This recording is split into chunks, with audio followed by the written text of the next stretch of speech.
Welcome to another edition of Esoteric Lectures. Thank you for joining us today again for another one.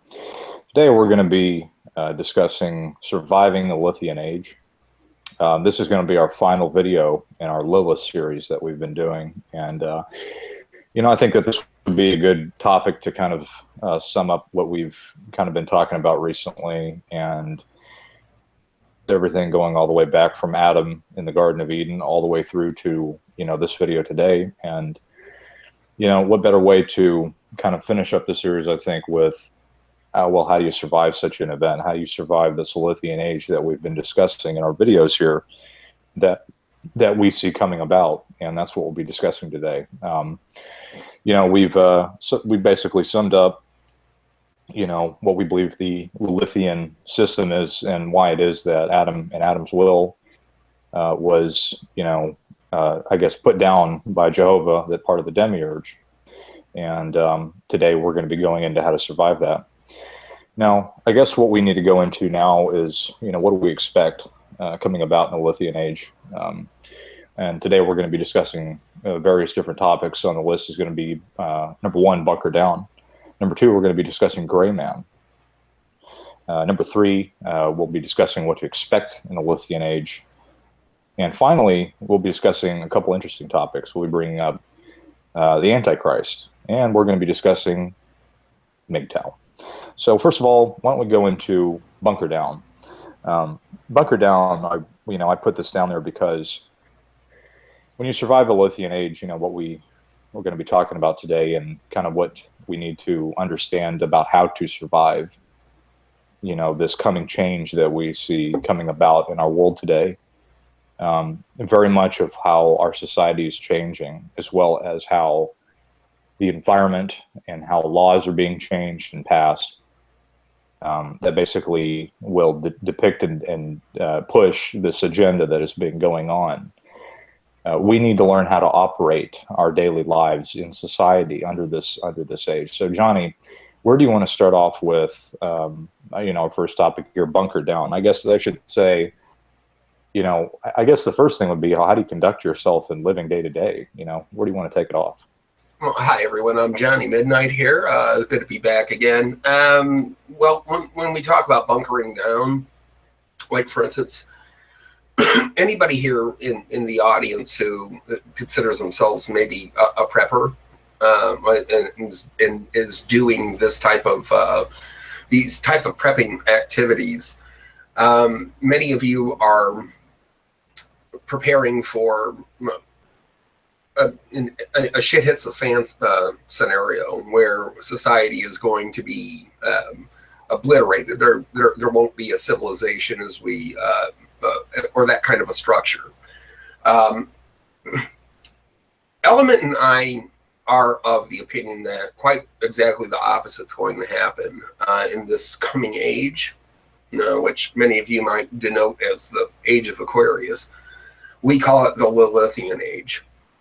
And society is going to be so developed to the point where you won't be able to take a dump without a license. Okay. Expect pay toilets. And especially as a man at the beginning, but then eventually as a woman, you're going to have to be able to survive and adapt to this change where, especially your free will, which you've enjoyed for thousands of years, by and large. There have been people who have tried to take that away through various regimes throughout history, but they come and go. Especially, like, say, if you live in the Western world or a free Eastern society, like, say, Japan or Korea, you do get to that being South Korea, not the northern one, but you do get to enjoy a type of free will.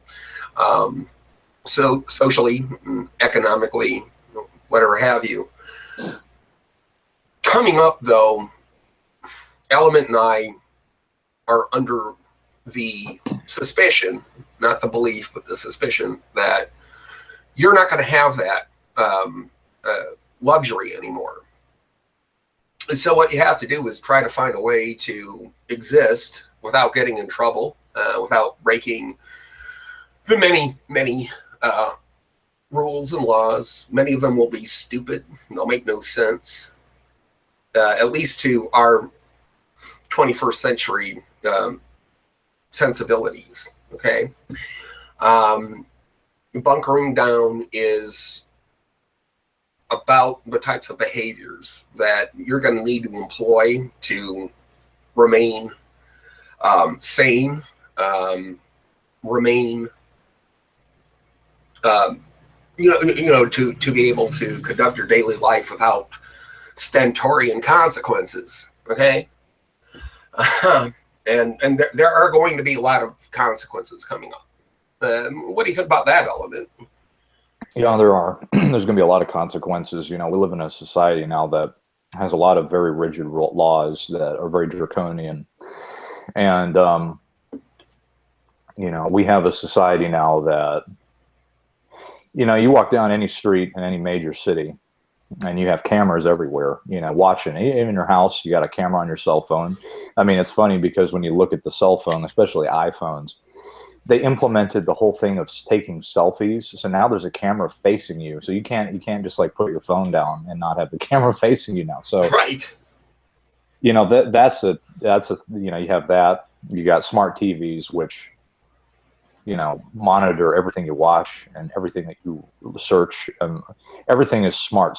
The word smart technology, smartphones, smart thermometers, the smart meters, whatever, is a buzzword of, nothing good, because it could be tracked, it can be manipulated, and it's Wi-Fi too. So signals can be sent to it and from it to control whatever that piece of technology right. is. It's not like in the days of the Stadtsicherheit in East Germany where they wired up your house. You forget the wire. You don't need the wire.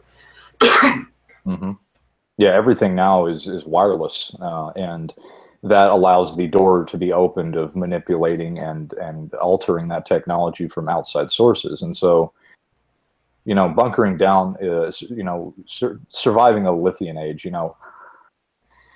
you have to be, and I would say that in this society now, television and the TV and a lot of this technology, you have to have a healthy distance between it. I don't watch TV because it's garbage, really.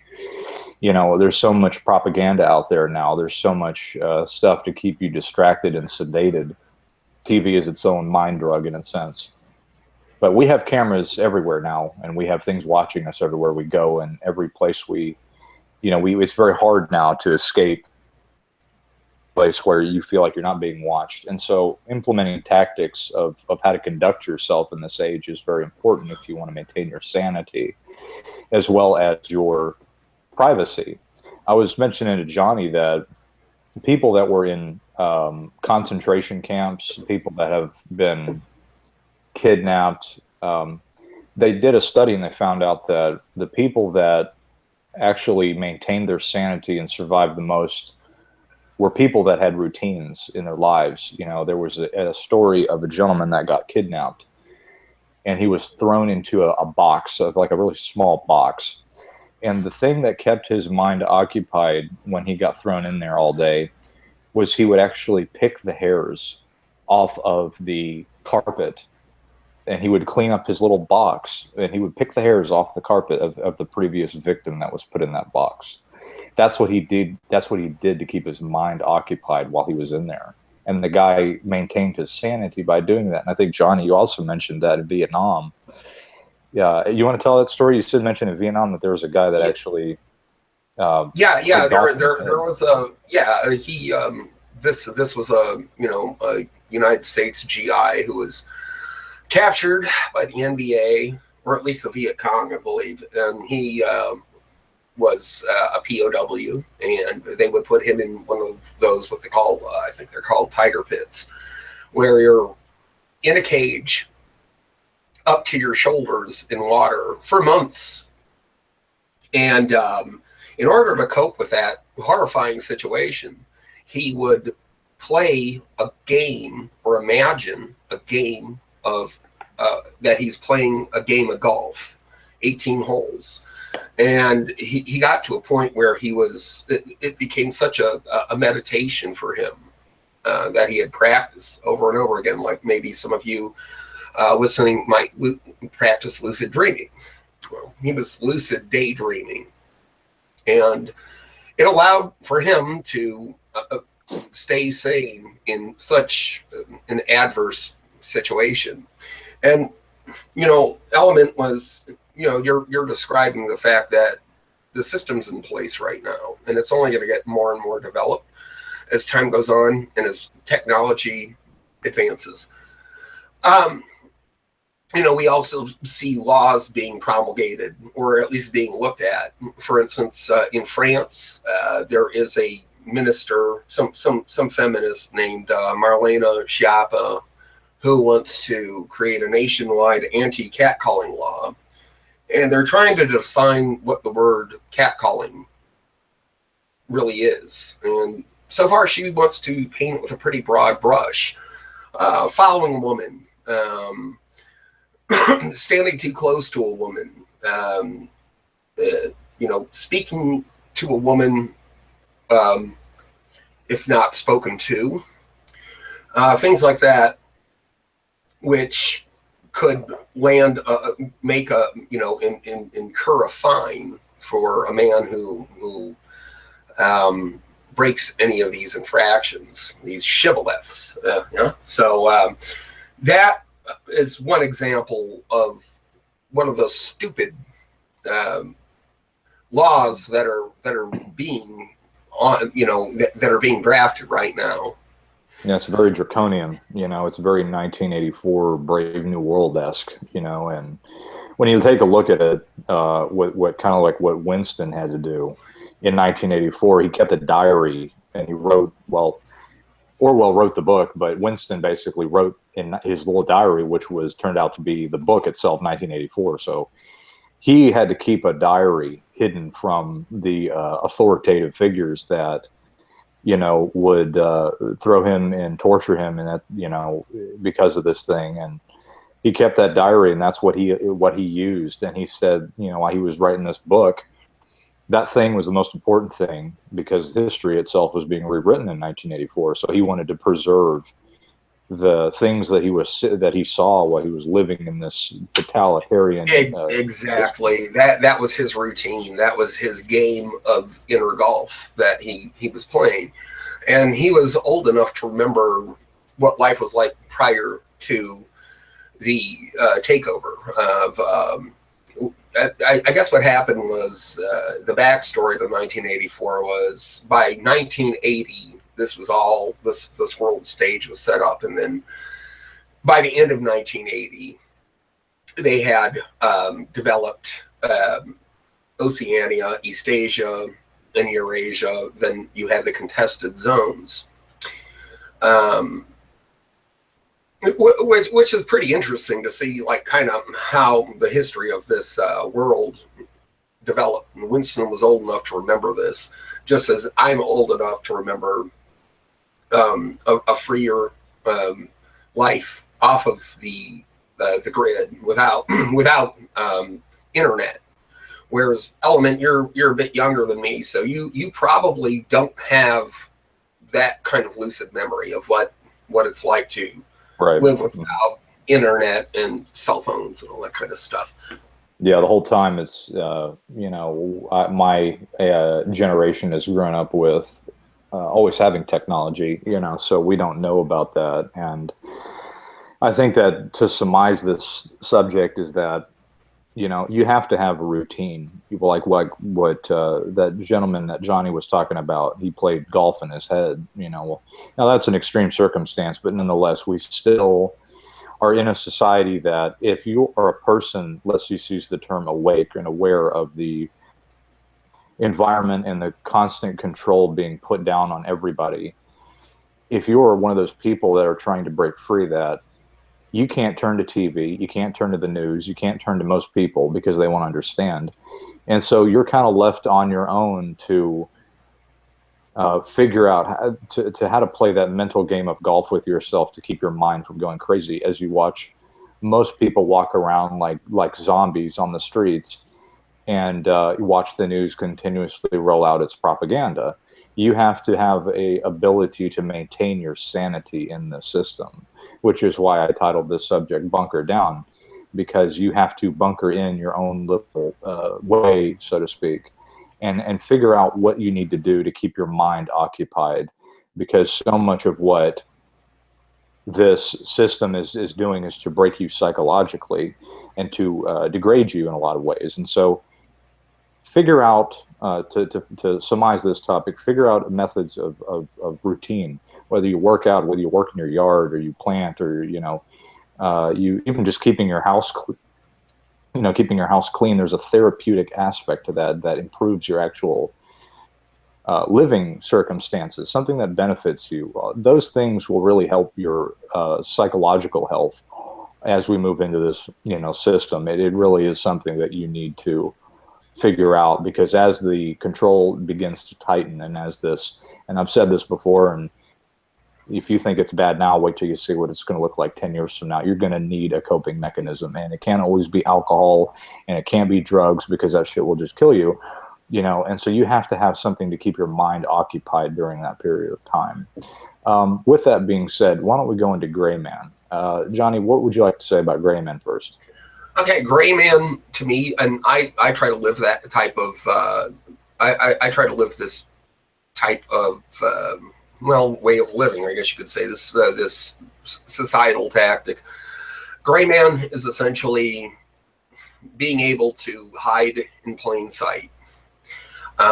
There are certain checks and balances. We're probably eventually going to do an entire show on just the Gray Man phenomenon, the Gray Man tactics. It involves a way of dress, a way of behavior, where you're not drawing attention to yourself, but at the same time, you're not hiding. Okay, literally or separating yourself from society, because that too will put you on the map. You don't want to be the creep in the corner.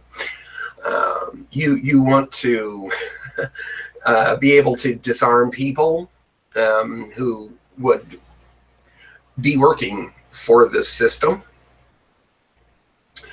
And that's very important for people to be able to grasp upon. Now, in terms of different Gray Man tactics, Element, what would you say would be a way a Gray Man would manifest himself in society today, for instance?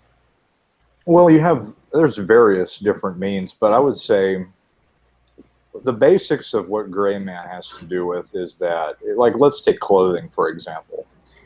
You see a lot of people these days that feel that they need to wear very standoutish clothes to draw attention. Well, if you're a Gray Man, that's exactly the opposite of what you want to do. Yeah, you see a lot of people, they wear like those neon jumper green tracksuits walking around. I'm thinking to myself, that is like if you were to take a flare gun and shoot it up in the sky in a parking lot somewhere. Right, at 3 a.m. Right, right. Yeah. So clothing is the number one first thing. You want to wear clothes that are very nude and gray and neutral in color. So like black, gray, dark gray clothes. Nothing, but with not too much black. Exactly. Yeah, nothing with logos on it. The same thing goes for your hats. Stick with neutral colors, earth tone colors. Nothing with a logo on it. Nothing that can be identifiable. Same thing with pants, blue jeans, earth tone jeans. And also, same thing goes with wearing jewelry, clothes, identifying marks like tattoos. You want to keep that stuff covered. Long sleeve shirts and things like this, jackets. Basically nothing with logos. No bright colors, grays, blacks, and neutral colors and earth tones. That goes for clothes. And so the reason for that is because, number one, let's say for people going into prepping, let's say shit hits the fan in an area and chaos is everywhere. People are very unpredictable and people are very dangerous because most of them don't know how to react in such a situation. So if you're wearing, let's say, for example, a Gray Man cloth, then most of the buildings in urban areas are neutral colors anyway. So, you know, going into an urban area wearing neutral colors, you'll be able to be less of a target. A lot of women tend to not seem to see this because a lot of them tend to like to wear they like to wear clothes that obviously make them draw attention to themselves, which makes them a huge target. Oh yeah, yoga pants, big fancy, huge bags that look like satchels. You know, these things will get you in trouble. They will make you a target. And so these are things you don't want to do. Now, another aspect of this is what kind of car you drive. You know, you don't want to drive a BMW. You don't want to drive a Mercedes or any luxury car, because those are obviously targets for burglary, even without a shit hits the fan. And they're very expensive to maintain nonetheless. You don't want to have something that draws attention. You want to drive a normal car like anybody else does. If you're truly trying to live a gray man lifestyle. And now this stuff can go real specific where, you know, you want to take the logos off of your car. You know, now that could draw attention, because if you were a police officer and you got you pull somebody over without a logo on their car, you can think, well, that person, you know, there's no identifying marks to identify the vehicle, so that could be suspicious. But that can go real specific. But let's say, for example, you want to keep your car clean. You don't want to make it dirty. You want to make sure that you look and blend in with the crowd.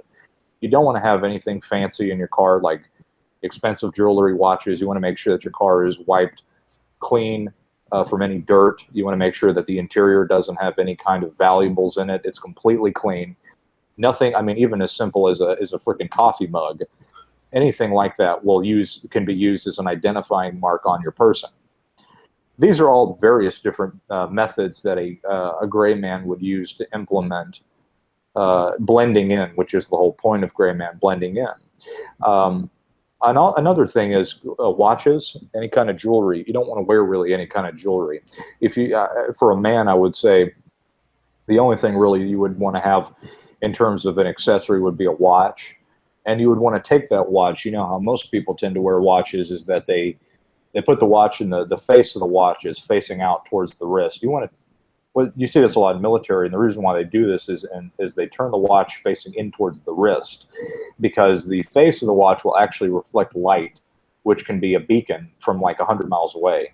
So if you're in a really dangerous situation, that's the last thing you want is a big flashing thing like a mirror, signaling mirror on your wrist. So you turn that inside your wrist so that can't be seen. Those are all various different. It's funny that you mentioned that, because when I go duck hunting, all the guys that I go with into the blind who wear watches turn them inside out, because they don't want the ducks to see glints of light from the marsh, because the ducks will see that. They're not that stupid. I mean, they'll divert their course away from our flax range. Okay, so it's kind of funny how you mentioned that. Why all the guys that I go out into the blind with have that kind of do that with their watches. Mm-hmm. Yeah, that's the reason why. It's to deter any kind of light reflections. And also another thing is that your grooming methods. So if you have long hair and a freaking ponytail, you know, cut that shit out. You know, you're gonna draw yourself attention. Now, there's something in the gray man philosophy, if you will, called beeline, or I think it's called beeline. And that just is a term to be used, like, let's say, for example, you're going to go to a bar or something. You want to look at your surroundings and see what other people are wearing. Like, you don't want to go to a freaking heavy metal concert wearing a business suit, because you'll stand out like a sore thumb. So you want to blend into your environment. Maybe wearing a band t-shirt with a bunch of logos on it is something that you would prefer because everybody else is wearing it, and because everybody else is wearing it, you will blend in. So that's called beeline, or base of operations, I think is the correct military term. That's just a way of seeing and looking around at your environment and seeing what is going on in that area. If you're in a New York City business district, you're more than likely going to see people with business suits. That's not uncommon. But if you're out in the country somewhere, where everybody drives big trucks and wears overalls, and you're in a business suit, you're going to draw attention. So It's all about blending into your environment. So grooming methods: keeping your hair short. If you have a beard, make sure it's trimmed. You don't let that grow all the way out, you know. I tend to keep my hair very short. I don't have facial hair. You know, these are just things that I choose to do for my own gray man's sake, because in my area, it seems to be the more popular style of look. Now, I guess another aspect is where do you go? What kind of locations do you frequent? You know, if you're going into populated city districts, you need to be very careful, because obviously populated city districts are a target for a lot of, or for crime, and it's a target because there's a lot of cameras in those areas too.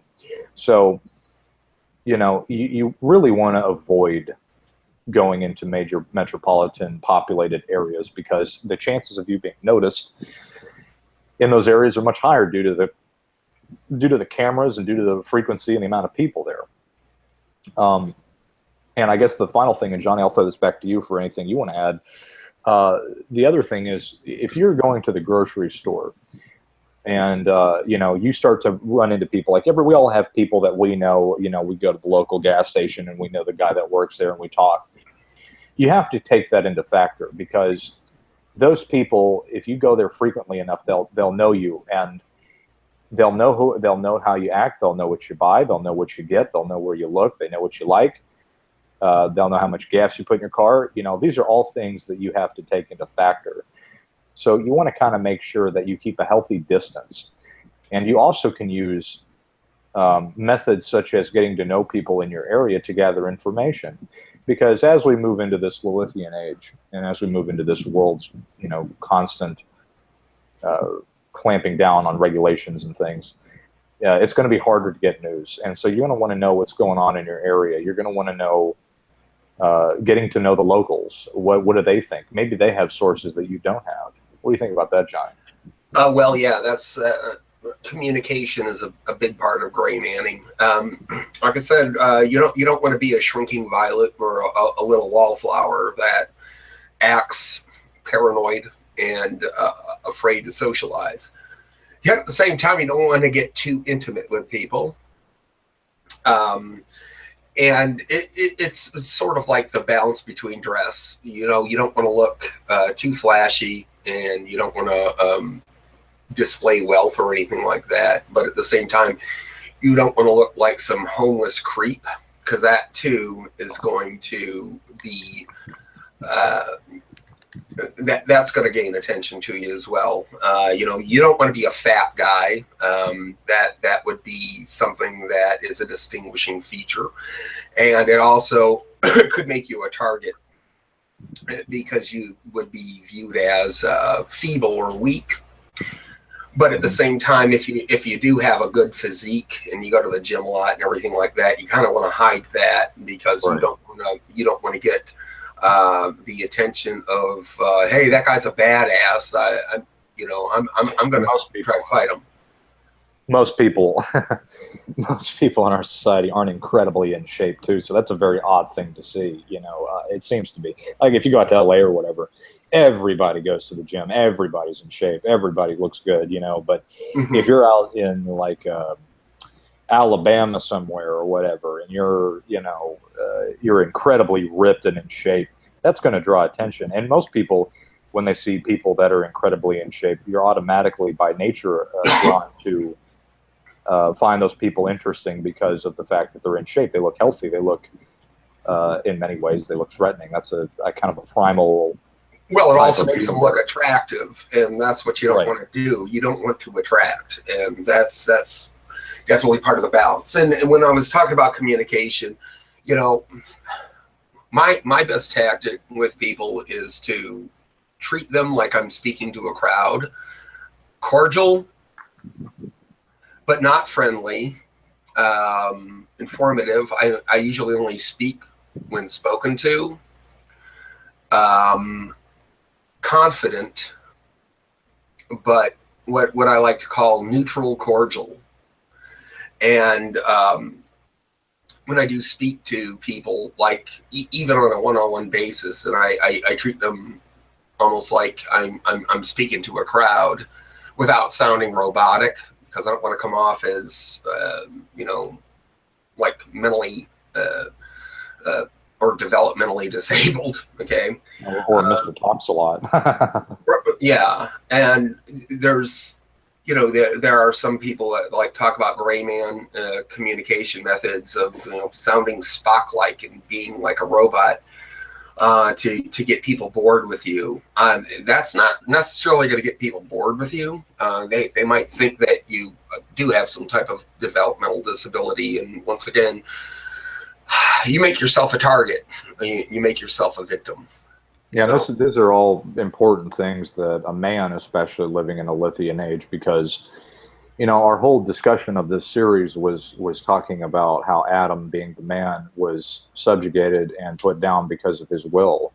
So men in a Lilithian age would be target number one, at least for the duration until, let's just say, this order out of chaos type of system, after they have destroyed the old to rebuild this new androgynous environment, we are being basically pushed aside so that they can basically, you know, rebuild what they want out of this androgynous system.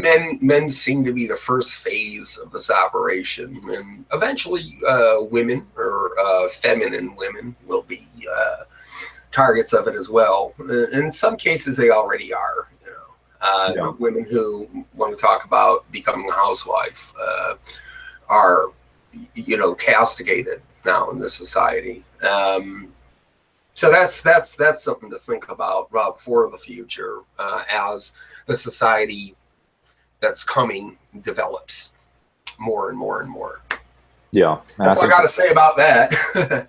Yeah, I think to sum it up, though, I think you know, it's something that both men and women can learn, especially men, because of the fact of the Lilithian age and the constant, you know, like Johnny mentioned, the control system that's being implemented here begins to roll itself in. These are things that you need to take into consideration, that you need to have and you need to learn about to keep yourself safe and not be a target for people that are useful idiots or people who are working within the system to take you out due to the fact of your political standpoint. And that leads me to the final subject of the gray man talk here, which is, you know, I think a lot of people have been very upriled with things like politics and their beliefs and all this stuff. You don't really want to bring that stuff up, especially with gray man, because that stuff especially today, where politics is like the hair trigger of whether or not you get your ass beat or not. You know, those are things you need to keep to yourself. You need to blend in. If people are talking about politics, if your local guy supports such candidate and the whole other area of those people support such candidate, then you say you support that candidate, but inside you don't, or whatever your personal issue is that you believe. But the whole purpose is to blend in and you know, blend into that crowd and allow yourself to be as plain Jane as possible.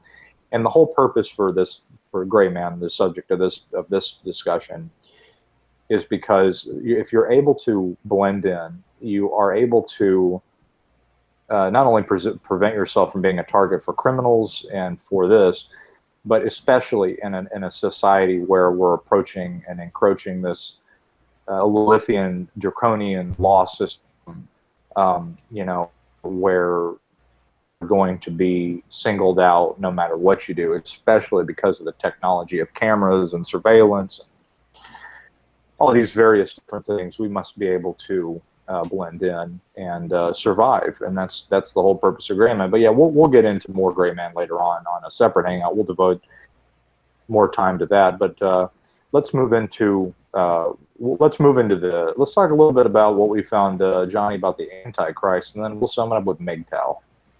Okay, well, in many ways, I feel that the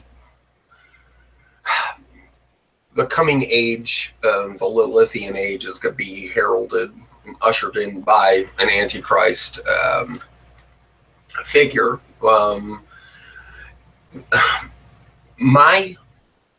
My suspicion, my supposition, okay, it's not my belief, but it is that this entity will be either female or hermaphroditic, very androgynous, setting an example for the androgyne, which we are all to become. as the society becomes fully developed, this new age. Now, Element, what are your thoughts upon my supposition that that would be the form to look out for? I would agree. I think that what we, and I told Johnny this when we were talking yesterday, and I said, this is something we need to bring up for our show here, because if there is going to be something to look out for, I would say that it would be, we were doing some occult research into information that we discovered that was relating to androgynous things going into Hermeticism, as well as, and I want to pull it up here real quick just so that I can get this clear to everybody, that if there is such a thing to be aware of, an antichrist type of figure, a being of some sorts that we need to be aware of, more than likely, I believe that it would take shape or form in some sort of androgynous being. And it's funny because when we look at our society today, it seems like that's being the thing. It seems to be that is what's being pushed. And, it is also a thing to consider that the Lilithian system here is very much in cooperation with the devil because of the system and how it is being rolled in. It seems to be the linchpin, I guess you could say, of where we see this beginning to manifest. So the section I wanted to just quote here from the information I was discussing with Johnny the other day is basically, this is from information put together. It's just a series of pictures and information from something called the Mystery of Mystery. And there's a specific section in here that I think Johnny and I had come up with the conclusion that I think we could say there was a sign to look out for, which is the androgyne was at the beginning and it will be back at the end. And this is where we had basically, from our research and also the previous talks that we had on this Lilithian series, that this androgynous agenda is very much, in fact, what is happening, just as this quote said, as in the androgyne in the beginning, it will be back in the end of time. So going into the Antichrist thing, well, I believe that if there's anything to look out for, this Antichrist spirit, whatever it is, more than likely would take form of an androgynous, transsexual type Baphomet deal. And I think that that's something that we need to pay attention for. Any kind of leaders, political leaders, people that are pushing, especially pushing a Lilithian agenda, feminism and whatnot, we need to keep our eyes peeled, looking for those kind of signs. Oh, you mean like Justin Trudeau? Yeah, yeah. He's a forerunner of that. And one of the things that's kind of funny about this is that, I was thinking about this last night after we had talked, and the demiurge doesn't want to make the Antichrist for what I would consider sinister reasons. It's just there for to usher in that new age. So when they say that it was at the beginning and it will be at the end, they're not talking about the end of necessarily time or the end of this world or this existence, but it's going to happen at the end of this age. Where we currently are living in the age of Pisces. What we're going to be looking at is the age of Aquarius, where we're no longer going to be seeing imagery and symbolisms of fish like we do with, say, from Christ, but we're going to be looking at water and fluid. And I know this sounds a lot like the general, the crazed general from the Dr. Strangelove movie by Stanley Kubrick. That might have actually been predictive programming, where they're talking about an assault of the bodily fluids, and that could take form in the study of genetics, maybe completely, not just designer babies, but completely engineered hermaphroditic people. Kind of like the movie Gattaca. Yeah, except Gattaca, men were men, women were women. We're going to be engineering she-males. Yeah, and I think that's going to be one of the defining traits for them. Yeah, and that's why we're starting to see this androgynous transsexual, push, because that's the new system that they're trying to prepare for. And that's something that we need to be aware of because it is a big issue, and it is something we need to pay attention to. As we move into this new age of Aquarius, and as we see these draconian systems being put at play here, these are all things that we really need to keep aware of. With that being said, let's mention MGTOW. Let's talk about that. Okay, sure. People who are watching this who aren't familiar with the term MGTOW, it stands for Men Going Their Own Way. Their men going their own way are a cohort of men who are deciding to abscond from traditionalism, not just traditional roles of what it is to be a competitive male, but also they're eschewing marriage, long-term relationships, or even relationships with women in general, if they possibly can. Those people would be what are denoted as MGTOW monks.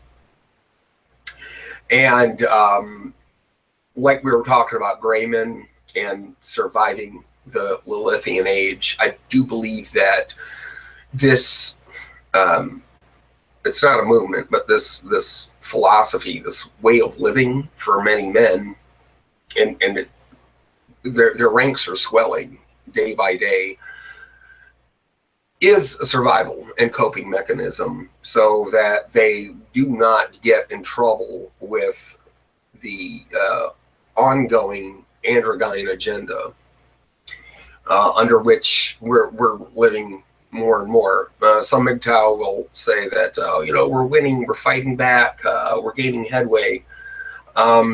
I don't really see that because, like I said, there are laws being promulgated right now, such as in France, when we touched upon that earlier today, that are making it ever the more difficult for men to interact with the opposite sex. What do you think about that element? Yeah, it's you said something there interesting. It's MGTOW isn't really necessarily the cure to the disease, but it is a tool that's needed, especially tying into gray man as a coping mechanism. Just because you have a gun doesn't mean that you stop the war. It's just a tool being used to defend yourself, and that's kind of what MGTOW is. It's a tool that is used in self-defense, and doesn't work, then move on to something else. Pardon me. And especially with women specifically regarding men, I think I can speak on this subject because I'm a lot younger than Johnny. My age, millennial age group generation, I think a lot of young guys, they want to have family. Maybe they want to have a family. They want to have a girlfriend. They want to go out and have fun and all that. That can be difficult for some of them because they have biological urges that want them to do that, and that there's nothing wrong with it. That's completely normal. But you have to understand that the system we did not in this system promote that aspect. We have destroyed it because they're trying to rebuild a new system. This goes all the way back again to Adam and Eve, with how Adam wanted a woman that was compatible, and so he wasn't able to, get that out of Lilith, and so henceforth the kind of fall took place of that whole situation, and we see a lot of that manifested today in our society, and we must use and understand that, if you are a young guy out there, or if you're even middle-aged, it doesn't matter what age, you're a man, period, you're a target here. So age is kind of irrelevant. You must understand that the system is not set up for you to get the needs that you need met. So you must have to, as the military saying goes, adapt, adjust, adapt, and overcome the obstacles. You must trust yourself. You can't, in our society, you really can't trust anybody. And if you can, you have to, keep people at a healthy distance, because you don't know, most people, at least if you don't know where they're coming from, you got to maintain a healthy distance, because otherwise you could be co-opted. And this was something I wanted to mention in the gray man subject that I forgot about here in my notes, which is that you have to also be very careful of groups. Groups can be very easily manipulated, much like taking a bunch of cattle and herding them into a slaughter pen if you're not careful. And very easily, people outside of that group can manipulate the group to all get them to focus on one thing, which is called the bandwagon effect. Sheeple, basically, they're all lemmings being let off the cliff at the exact same time. You have to be very careful of being attached to groups, because groups are very easily manipulated. So you have to trust your own instinct. That's very much of a survival thing that I think has been lost in our society, is trusting your instinct, trusting that gut feeling that you have, which is the ultimate importance of survival, because everything in our society now is devoted to making decisions for you, which ultimately lead out to the outcome that they want. It was basically outsourcing decision making to technological means, which kind of goes into, I think, the thing that we mentioned last hangout. I'm not sure, Johnny, about how the transhumanism and the veil, it's like they're trying to transfix the veil between the living and the non-living by outsourcing decision-making processes to technological means. What do you think? Well, yeah, actually, that's something that's going back to what we were talking about, the manifestation of this possible Antichrist, and the general population of the general human population aping that Antichrist example. Is we are. And this is something that is kind of a shock to me, is the fact that non-living entity could become us. People could become cybernetic, or, like I said earlier, genetically engineered into this androgyne organism. And it won't be people going en masse to get a gender change, sex change operations and things like that. That those days will pass eventually as genetic technology develops. And that's what I'm thinking about, is how we, in the Lilithian or Age of Aquarius era, will change from the living, what we are now, into the unliving, or at least altered life forms. And that for me is something that I find a little bit scary. I don't know if I'm going to be alive to see that. That could take a little bit of time for that type of genetic technology to develop. And even you, Element, who are younger than me, from a generation later, you might not even get to see that yet, but maybe you'll live to see, the advent of this type of new generation, this new unliving life form. Yeah, I've seen it kind of. I was messaging Johnny about some information while I was actually at the grocery store, and I forgot to mention to him, but I figured I'd mention it now, that when I was at the grocery store, we were discussing this very topic. We were discussing the androgynous system to prepare for our hangout today. And as I was in line, there was this young girl there with her head completely shaved, and she was like wearing like a Metallica t-shirt and all that stuff. And I saw her, and she had her head shaved. And I was thinking to myself, like, oh my gosh, like, shaved heads is like a big trend with women now. So it's like there's no identifiable gender marks, which goes into the androgyny thing. I was standing in line right next to this girl. I'm thinking, gosh, this is some weird paradox going on right here, right now, because there's this girl right here who looks like an androgynous being standing right beside me as I'm messaging Johnny, getting in the checkout line for my groceries, So I'm starting, I definitely see it in my generation that, this whole push for gender equality and all this nonsense is really beginning to really solidify. And I think it was interesting, and this is a side note, that Alan Moore, who is a comic book writer, and he wrote, many of the famous comic books, he said that, and I wanted to bring this up to you, Johnny, before we have to surmise our hangout today. He said that, and this is something we might have to discuss later on, he said that society, he did a little video series, he said society is moving more into a steam culture. I don't mean the style, like steampunk, I mean like society is itself moving into to vapor. And basically what I think he meant by that is information and stuff are changing so quickly that what is something one day changes the next. So nothing is able to maintain itself. So what's trendy one day, the next day it's a new thing. So everything is constantly changing. And I think when that happens, you have a constant state of not entropy, because entropy means something that isn't working, but a flux. It's moving too quickly for anybody to adapt to. Exactly. And henceforth, whatever type of, say, meme or social movement or whatever have you, is no longer not even hip. A month later, it's completely forgotten. Sort of like with all these mass shootings, which is a topic for another show, but I mean, they're just one right after the other. I mean, it's almost like many people have already forgotten about Las Vegas. So yeah, that is definitely something to think about.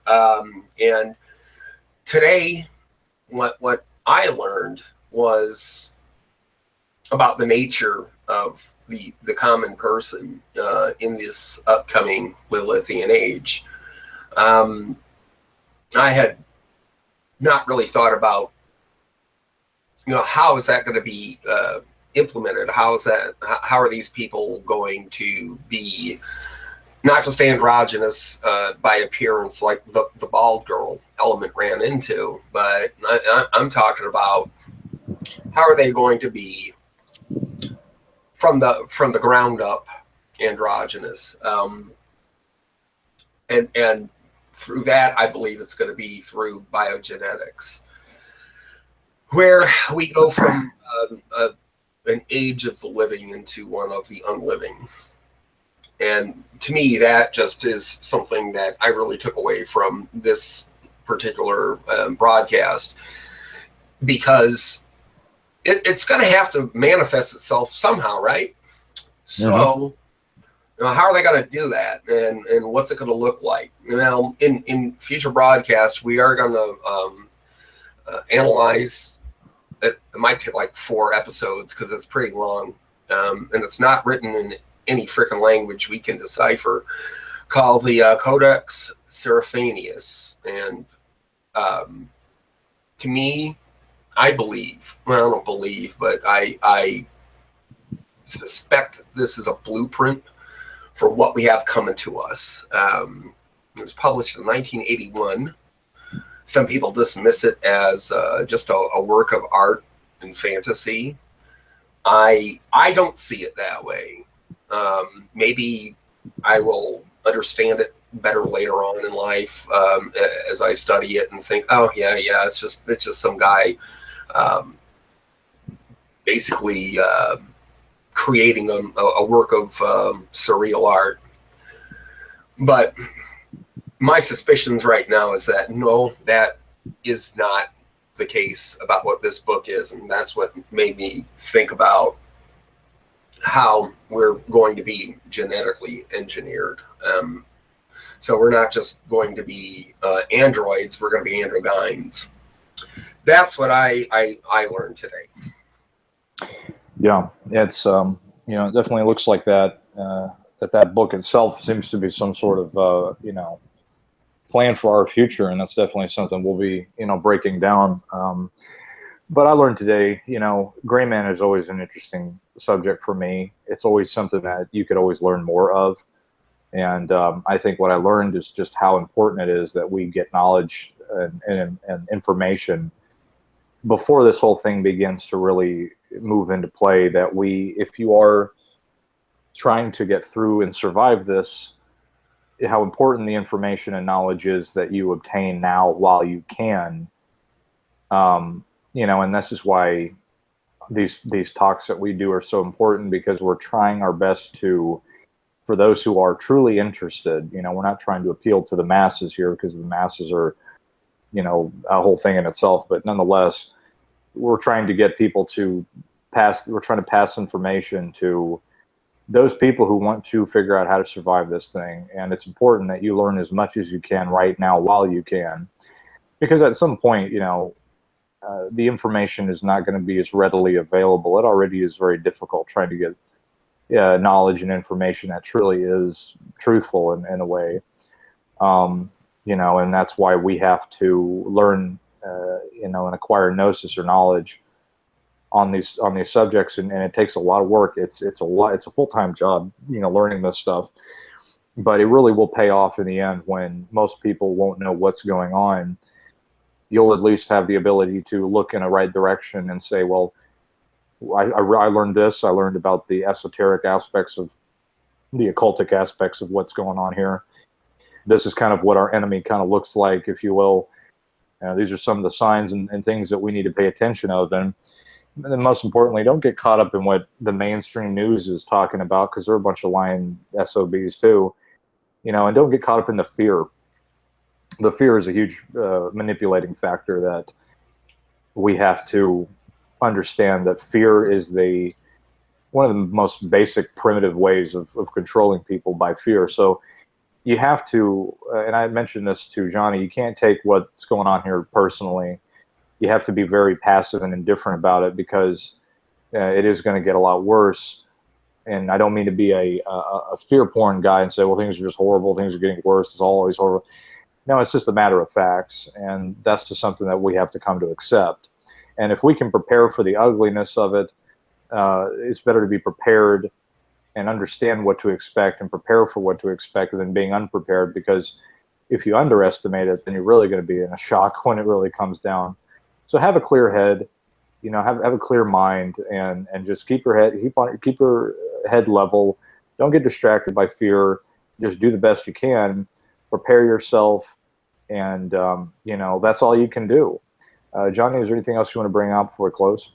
No, I think that's that really hits everything onto the point. And yeah, you have to try to keep yourself awake, alert, aware, and stay sane. Well, with that being said, thanks for tuning in, and this will be the final episode for the Lilithian series. And the next episode, like Johnny said, we'll be breaking down the Codex Seraphinius, and we'll be breaking that thing down, and that will be the next series that we'll be partaking in. With that being said, thanks everybody for joining us, and until the next one, I'm Alman. And I am Johnny Midnight. And we'll catch you guys later, and thanks for tuning in. Bye.